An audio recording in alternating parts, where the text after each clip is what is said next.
the believers in the Roman Church must have been taken aback. The sender's first introduction was not his splendid education or prestigious status, but a bondservant of Jesus Christ. The Apostle Paul held Roman citizenship, which carried weight throughout the Mediterranean world. He had studied under the great rabbi Gamaliel and was an elite, profound in his understanding of Greek philosophy and literature.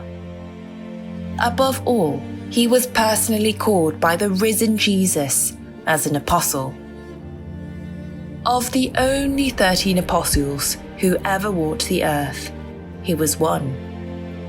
Yet, setting aside all his other credentials, he chose to introduce himself as a bondservant.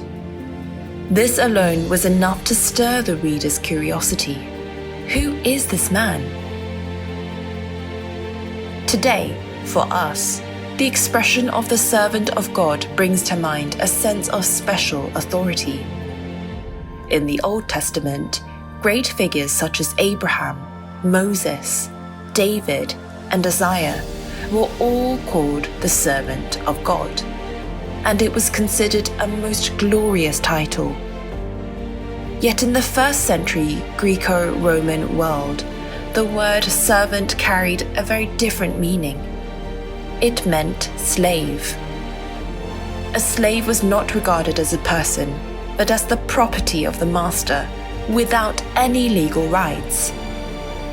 To the master, a slave was like cattle or a horse, or like tools such as a sickle or a plow. He was a beast, yet a beast that speaks. He was a tool, yet a tool that moves. The Apostle Paul did not impersonate the Old Testament's glorious idea of a servant. Instead, he deliberately took upon himself the Roman image of a lowly slave. To the Corinthian church he wrote, calling himself a minister, a table waiter. He also called himself a servant, a galley slave, chained to the oars in the lowest deck of a warship. Paul clearly knew that his apostleship and the gifts he had received were not his own achievement, but only God's grace. And his confession, "By the grace of God I am what I am," shows that his encounter with the Lord on the road to Damascus, where he was sternly rebuked, kept him bowed in humility before the Lord for the rest of his life.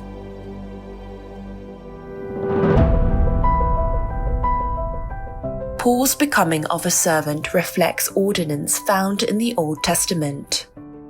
When a slave was given the chance to go free, yet loved his good master and desired to remain with life for him, he could choose to stay.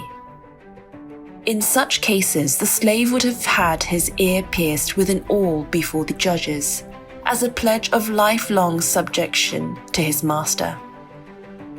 In this sense, Paul's self-introduction as a bondservant of Christ is to be understood. He willingly gave himself to the loving Lord who saved him from sin and death. For him, being a servant was not humiliation, but the highest glory. Not a duty, but a privilege. Not something forced, but a choice of love. For Paul, his apostleship and being set apart by God were not matters of authority or grounds for boasting, but only grace. Such an attitude of the apostle gives us a profound challenge today. If an apostle is nothing more than a servant, then surely we are less than servants. The calling, the mission, and the very life of a believer, everything given by God, is grace. We have no reason for pride and no reason for despair. The very fact that Jesus Christ is our Lord is our eternal joy. Let us clearly recognize this spiritual reality. Let us set right our attitude before God, and let this be the foundation on which we build our new life.